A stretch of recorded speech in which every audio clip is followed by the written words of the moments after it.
This is a Rogue Media Network podcast.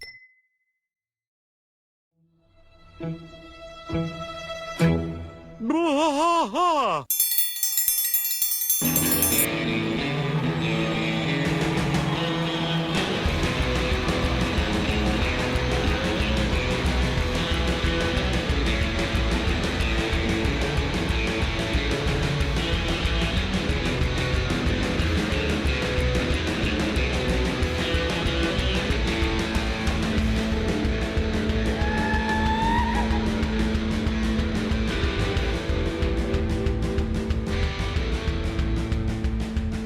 Bwaaa tries fight all through the night, deep in the heart of Texas.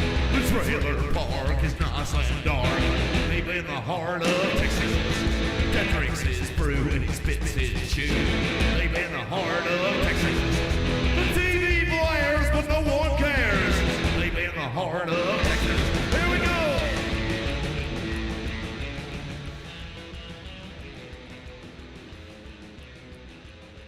Hey there, everybody. Welcome to Bwaaa, Bwaaa. King of the Hill podcast. I am Mike. And I'm Rusty. Rusty, you are. So this is a That Ain't Right Friday. Welcome to it. Yeah, welcome to That Ain't Friday. Pregnant pause. That Ain't Right Friday. So a few things we wanted to talk about. I think we have an email we want to go over. Yep. And I wanted to give you some news that I have. Yeah, I want some news. Give me some news. So Give me some good news. I don't know if we talked about this last Friday or not, but those movies, those Hell House movies. I'm not sure if we talked about it on air, but I know that you and I had discussed it where you were talking about the Hell House movies and you had a meeting with them. So there's Hell House LLC. If you haven't watched it, go online and watch it. Yeah, I think you can find it free on YouTube at this point. But Stephen Cognetti is the director and writer of these movies. There are now 4 of them.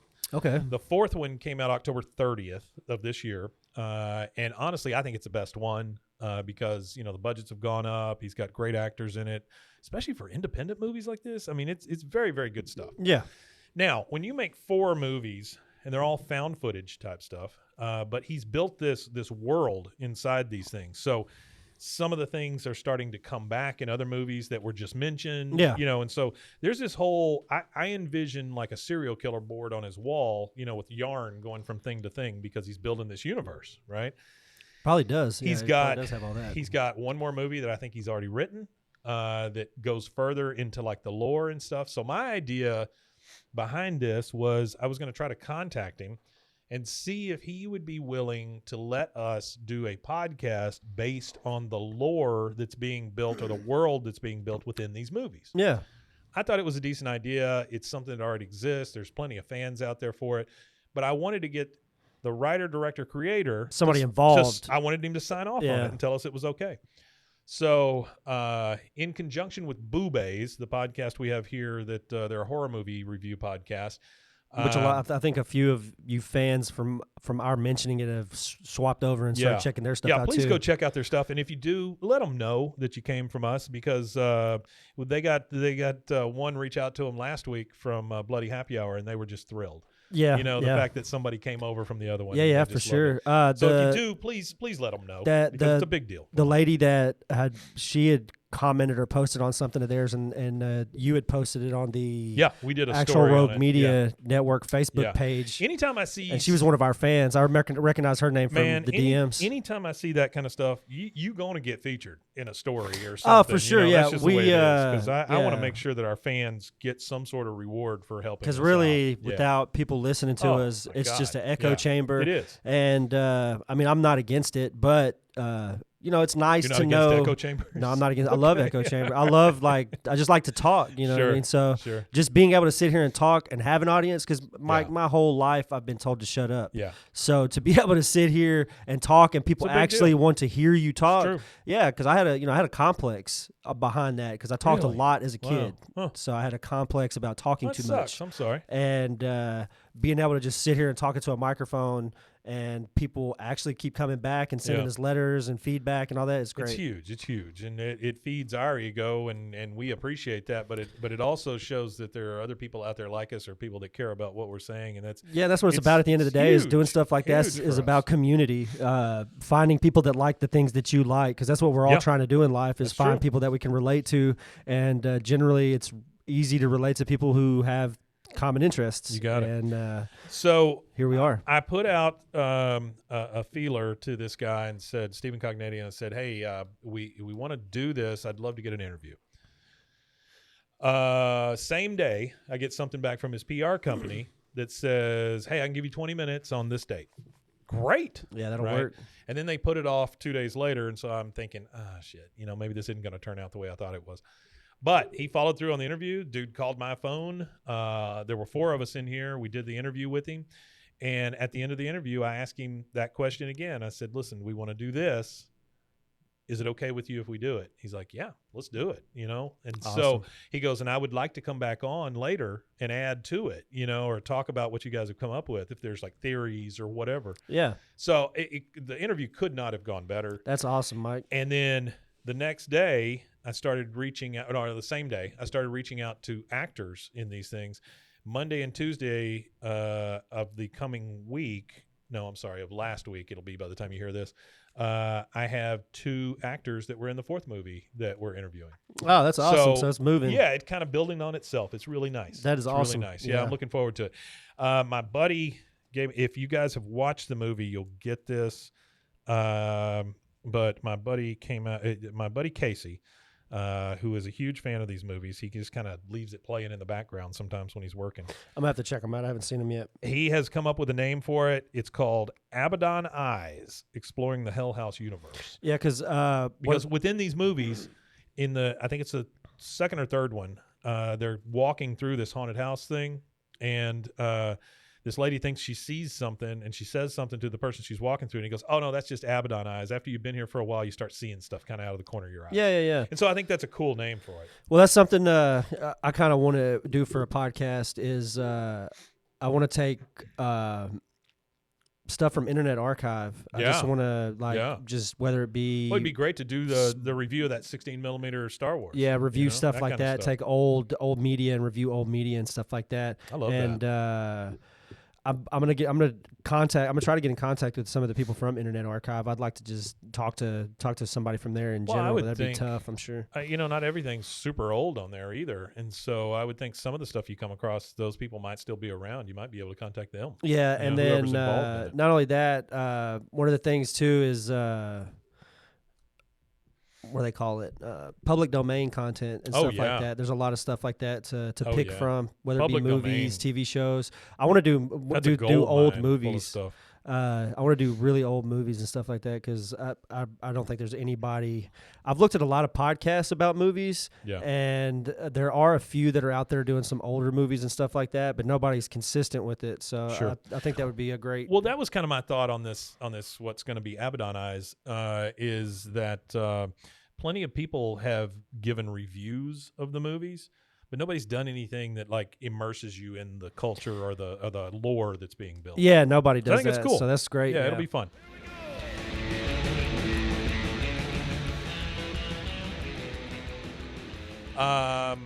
Okay, so we got that out of the way. What's next? What you got? We can read the email.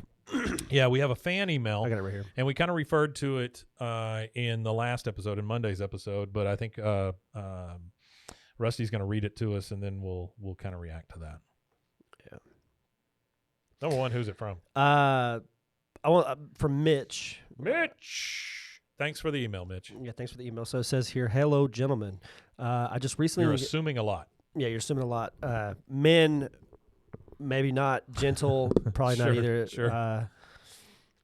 Angry boys, maybe. Hello, humans. Yeah, there you go. I just recently finished listening to your mini episode. Thank you. Which I take. He's talking about these That Ain't Right this, Friday. This episodes. isn't a mini episode. This Yeah. is a whole episode. Sure. It's just a Friday Well, episode. yeah, I mean, That was comparing Family Guy and Splitting King hairs. of the Hill. Yeah. That's what we're doing here. We're splitting hairs. Yeah. So that was comparing Family Guy and King of the Hill. I felt like it was a little bit of a letdown when listening to the conversation. Okay. I was really intrigued with your premise, and I don't know if he used ChatGPT or he's just a very, very good at typing and writing because the punctuation is unbelievable. That's great. Oxford commas, everything, the whole nine. I was really intrigued with your premise when you had first introduced the topic of discussion. However, I don't believe you all ever went into too much detail when comparing the two shows. That's true. When the two were compared, it was very surface level and not engaging. There were times where you went off on rabbit trails, which did little to help bring me back into the conversation, which is what this is. We might as well start calling it the little bunny trail. Welcome to the Bunny Trail podcast with Mike and Rusty. I don't either. It sounds awful. Like we're marketing to children. Yeah, it is very surface level. I agree, and that's what the whole premise of it was a surface level. Since this isn't we don't have 4 hours to discuss the intricacies of That's right. King of the Hill and Family Guy, and I wouldn't even care to anyway. It's not something I participate in. I don't really care about Family Guy that much. A suggestion I would make is maybe adding more structure to your mini episodes. Sure. I know that you are all doing a very casual podcast, and that at times can become more of a stream of consciousness, which on Fridays I actually have. I mean, look at how much paper I have in front of me. It's not just a stream of consciousness. There's so many notes in front of me right now. It's unbelievable. You got it. I believe having a more formal format. Mike is wearing a 3-piece tuxedo right now. Yeah, we've got a candle lit on Fridays. We've got a candle lit here, and we're about to be served hors d'oeuvres in our 5-course meal here. So Bwaaa. I don't know that we could get any more formal. Bwaaa. Foie gras. Fakwa. Fakwa. Yeah. Are you talking about duck too? liver? Yeah. I believe having a more formal format would do wonders for your conversations and help keep your content more balanced. I agree with that. If I take any more balancing drugs, I don't know how much more balanced I can be. Well, I think at a certain point you take too many balanced drugs, you become unbalanced, right? Yeah, I mean, maybe. I don't know. Yeah. They said I needed them at the doctor's office, so I guess. Well, it was you went to 3 different doctors' offices, though. Yeah, That's 3 the different problem. doctor's office, 3 different prescriptions, That's right. same prescription. None it's of a problem. them knew about each other. Yeah. Yeah. If you go on the same day, kids, you can accomplish Yeah, you're this. good. Yeah, before all the paperwork hits. That's right. Comparing the first season of each show. So in terms of adding more structure to your podcast with these showdown episodes, maybe try to pick topics that cover more specific areas, such as comparing first seasons. Which show had an overall better first season? Comparing the style of humor in each cartoon. It's true. This was done in this previous episode. However, I think it was not a fair comparison because the style of comedy of both shows is drastic. Family Guy is very irreverent. It is. It has non-sequitur humor, different. whereas King of the Hill's humor is more understated and dry. Sure. Maybe comparing the commentaries that each show makes would be a better option because both shows have episodes on politics and social issues, which me and Mike try not to inject a lot of our personal politics and social politics into it. We do, obviously, because we're human beings, and it does come out, and you could obviously tell which way me and Mike lean potentially just based on listening to us over the last 4 seasons of King of the Hill. I'll tell you right now, we just don't inject that much into it. The world is red and blue, and I am purple.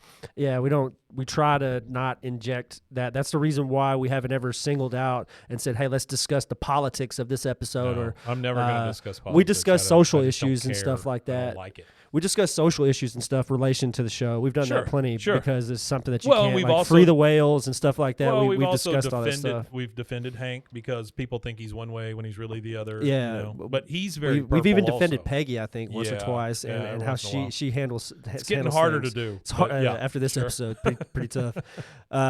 Comparing which show more effectively delivers insight humor through their comedy might add depth to your conversation. Well, thank you. We appreciate your critique. I think that or one, your feedback. You said don't take it as a critique. No, I mean it is a critique, and that's it is fine. a slight critique. I'm okay with that. I'm okay with it I too. love It's okay to be folks- critical. Oh, please. As long as we're civil to each other, you can be as critical as you want. I'm Yeah, good just, with that. Just don't message me saying Because I'm gonna come take out your family because your podcast sucks. here's the issue. I've always said arguing is okay as long as you don't get nasty about it. As long as you don't drag personal stuff into it, then having differing opinions is what this country's built on. So I'm okay with that. Yeah, I'm okay with it too. You know, and if you've got an argument where you can convince me that your point is more valid than mine, I will probably agree with you. Yeah, I'm not a guy that can be. My mind can be changed if you've got a legitimate logical point of reasoning on something. Then definitely. So Mitch, I appreciate your email and keep them coming, man. Or person. Let me finish. The last bit. Please. So ultimately, Yeah. Ultimately, what did he say? He grabbed the mic from Taylor Swift, Kanye. Yeah. Well, no, I'm talking about Ross Perot. Oh, Ross Can I finish? Oh, can I finish? Oh, okay. Can I finish? Was that at the? It was during one of the debates. And he can I finish? That's funny. What a funny little man. So ultimately, I enjoy your episodic review episodes more because ultimately the script is guiding you all. That's true. And even if you do go on tangents, they're at least on topic with the content of the episode. Please take my feedback not as a critique, but from someone who is a fan of the show and happy that this series is being talked about. Yeah, man. Years after it's been off the air. Thank you, Mike and Rusty. Thank you, Mitch. Thanks, Mitch. Absolutely. I appreciate the feedback, critique, whatever you want to call it to make yourself feel better. Call it whatever you want. I don't know how much that story about me getting punched in the nuts in a bar has to do with the show, but we did bring it back. We bring it back. And you're absolutely right. If you watch any of these, you'll see the amount of paperwork that I bring into these things. Yeah. I mean, I spend a couple of hours. I spend a couple of hours just highlighting and commenting and all that stuff on this stuff, and then I bring it in. I try to do it the same day so that it's fresh in my brain. Because I'm old as dirt, and so I forget where I'm at sometimes. Yeah. And I do all my notes on my phone or on my laptop. That's why I have my phone or my laptop. Sure. And sometimes when I'm typing out notes for like next time and for different things like that. Responding to death threats or whatever. Responding to death threats. There was a guy named Mark that was sending emails. No, I'm just kidding. Yeah. No, Mitch, I appreciate what you say. The only thing is, my only comeback on that would be Friday's episodes are meant to be lighter. And they are kind of stream of consciousness. And that's pretty much what that's the whole and the reason why it is like that, Mitch, and I'll give you an explanation, is because of how structured the regular episodes are. The Monday episodes are super structured, yeah. Me and Mike have to have a podcast once this is over with. So once this King of the Hill ends eventually, and I enjoy spending time with Mike and I enjoy recording with Mike. Yeah. So eventually it's got to be something other than King of the Hill. So Friday is really Those Boys Ain't Right. That's the name of that episode. It's just me and Mike being me and Mike. It's basically us prepping for a future podcast. Yeah. And that's what it is. It's to build a fan base before we have to break apart the two. Because eventually the two separate and you just have your Monday and then you have whatever we end up doing. But we only have like 5.5 more years, which is still a long time. Only 5.5 more years. But when you think about it, it flies by. I think that we're already coming up on year 2. I'll keep you guys updated on which home I'm being put in by the end of this show. Yeah, that's what I'm saying. We're so deep into King of the Hill now that it would be like an affront to not finish. It's like 5.5 more years of this. We're really hoping that when the new one comes out, that maybe that becomes our Friday episode or something like that, and then just split off just the stream of consciousness thing into something else. And that's just for people who have enjoyed me and Mike as people, not just as people who talk about King of the Hill. And that's my thing. Like if you don't enjoy us talking about it, please turn the Friday off. Yeah, just wait until Monday. Yeah, it's fine. It's fine. But listen to Friday. Having said all that, I appreciate the critique, Mitch. Please keep it coming, and thank you, dear God. Thank you for listening. We really appreciate it. Yeah, for real. Send more emails in, guys. All right, since we don't have structure, what was our third thing we were going to talk about? Geopolitical. I watched. Yeah, geopolitical. What were the lasting geopolitical implications of World War II that still affect us today in 2023? Sure. Well, I'll tell you what I don't know. I don't either. That's really hard for me. That is a hard one. No, the third thing is what you watched. Whatever. Yeah. So I've heard of Blackfish, the documentary. Yeah, that's the one about the orca, the orcas right, that goes nuts. I was made conscious of freeing whales and all that from Free Willy as a kid, and I was like, oh, they keep these big, huge, beautiful beasts in these small caves, right? We are the world. No, it's not. We are the children. We are the orcas. I don't know. I don't think. I can't remember what Michael Jackson's song, but I'm pretty sure it was a Michael Jackson song. Keep going. I'll look it up. But I already was conscious of the fact that you shouldn't keep cetaceans and Sure. like whales and dolphins and beluga, like the belugas and stuff they Yeah. use. I knew that they shouldn't have been kept the way they were being kept at a young age, but I didn't really realize the extent of like the social nature of orcas. Oh yeah.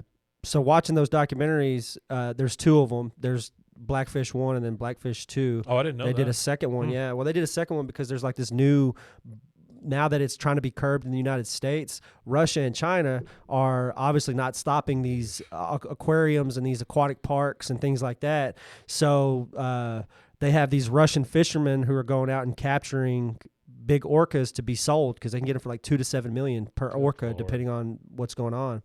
And I think it's kind of cool how the orcas are fighting back against humans. I was reading a news article the other day where they had sunk a yacht. Oh yeah. And They're stuff coming like up and that. bumping the They're shit starting out of to, people, yeah. but I really didn't realize how intelligent they were and how close to humans they were because they have culture. I'm like Oh, sure. cultures.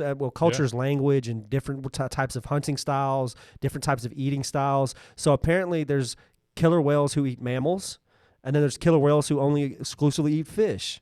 Oh. So there's killer whales who will hunt whales to eat them, and then there's killer whales who are just satisfied with hunting down fish and eating fish. Mm-hmm. And they have their own languages per pod. Each pod has different noises and clicks and things that they make to communicate with each other. So each pod will have a different type of communication style. And it's just crazy to think that these creatures in the water, when you think of animals, you don't think of animals as these extremely, intricate social hierarchies and all that. Sure. And reading all that and then knowing all that and then seeing that they still keep these Well, it's like elephants things in or cages and anything stuff, else, it's crazy. Yeah, it's nuts. So the song was "Will You Be There." Will You by Be There? Michael Jackson. Yeah. I have no idea what that song is. Yeah, I don't either. It was produced by a guy named Bruce Sweden, and he worked with Quincy Jones, Michael Jackson, Paul McCartney, Barbra Streisand. First song that he produced was by Frankie Valli and the Four Seasons, "Big Girls Don't Cry." So that's all the information you ever needed to know about songs in Free Willy. So I told you my news about Abaddon Eyes. So I watched the fourth one, and then what else? Oh, so I've been watching this thing called Motherland. I don't know if I talked about it. No, or you not. haven't, yeah. It's an English show. Did you ever watch Kunk on Earth? No, I never saw that one. Have you ever seen Sassy the Sasquatch? No. You need to watch that shit. That shit is amazing. Kunk on Earth is done by this woman, comedian, and I love it. Kunk on Earth is on Netflix if you want to watch it. I'll check that out, yeah. She's like a historian or something, but she's an idiot. And so it's funny. fantastic. Yeah. And the fact that they work in this CNC Music Factory song into every episode is also Oh, they do that? Yeah. So she is one of the people on the show. And it's about single mothers, married mothers, and their kids, and this school they all go to and stuff like that. And so I just love British comedy, and so that's why I'm watching it. I love British comedy too. Yeah, it's nice. So that's what I've been watching. I think I'm up to season 3. If you want some or great 4 British at this comedy, point. Internet Archive has tons of old Yeah. British shows on there. I bet Green I've seen Acres. most of them. Did you ever watch the British Green Acres? No. Absolutely hilarious. Really? Yeah, Oh, absolutely. I didn't know that was a thing. Stepford and Son. Oh, yeah. Sanford You ever seen that one? Yeah. It was the one where they got Sanford and Son from. Yeah. I'm trying to remember another one. What is wrong There's a with my bunch of them clock? there. Look I don't at know. that. It's It just says 1 and 3 Oh, dots, and then there it it went to goes. 12:57. It's probably a time change. I think 12:58 didn't fit on my clock, or 12:56 didn't fit, but 12:57 does. 12:58 won't fit then That's either. what I'm saying. It's going to do that Y'all when don't it goes have to any idea what I'm talking about. 12:58. It's a widget on the home screen of my iPhone. It just had a 1 and 3 dots. It was weird. That is weird. Went through a little wormhole there. I think that's it. Yeah, that's it, guys. We appreciate you for hanging out and listening to the stream of consciousness that is Those Boys Just Ain't Right. Right. Yeah. Thank you again for being here, guys. Now, reminder: Monday, the episode that's coming up this coming Monday after this episode will be a recap of everything we've done so far. That'll just be a season ender, but it'll just be a cherry new. on the It'll top. It'll be a new episode. It's not like we're rerunning anything. Yeah, we're not going to rerun nothing. And then no. next Friday, we've talked to Mason, and we're going to do the back to the battle between cartoons. And so it'll be King of the Hill versus Bob's Burgers. We're not going to go redo Family Guy to make it more fleshed out for him. No, sorry, buddy. I think ChatGPT could do that for us. So thanks again, guys, for joining us. We really appreciate it. And you want to tell them where they can find us? You could find us at BWAAAKOTH.com. Wakata. or you could find us at roguemedianetwork.com/BWAAKOTH. And you can go ahead on over to Rogue Media Network and get some more great podcasts. You could go listen to Bwaaa. You could listen to The Bloody Happy Hour. You could listen to The Public Affair with Andrew G. The Public Affair with Andrew G. Those are all 3 really great good podcasts full of consistency and lots of content to consume that's already been recorded. They have to be some of the most consistent podcasters in the area for sure. Bwaaa's even before that. Caitlin, one of the stars there, she had a song, or she had a show called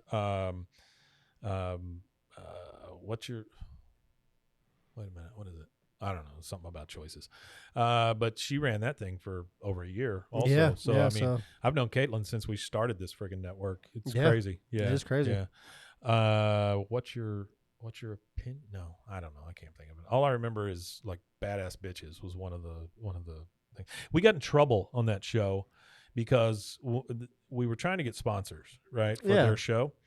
And so I would just pick a company and throw it on the front and say sponsored by, and then I'd put their logo on it. And I got a cease and desist from this company called Wink. Wink delivers wine to your house. Oh wow, and that's funny. The email said, we talked to the marketing department. We don't remember authorizing this. That was the first heads up I got. That is funny. Yeah, so I had to That's go back, hilarious. I had to go back and remove a lot of that stuff. That's funny. But we're now here, and so Wink, please don't sue us. Actually, collaborate with us. Oh, I'd love for Wink to be a partner at this point. Yeah. I don't even know if Wink's still around. Well, that'd be great for the Sommelier podcast. That's true. Do they still do theirs? Yeah, they do theirs. Y'all need to check that one Some out. of our thoughts. SOMM. SOMM. Yeah. Two girls, very, very good friends. They drink wine, talk about it, and they both are sommeliers. And I work for the same people. That's true. You work for one of the companies. Yeah. All right, guys. Well, thanks again for joining us. We'll see you again on Monday for the recap, and then the next week we will start season 5. Winnetanya. Winnetanya indeed.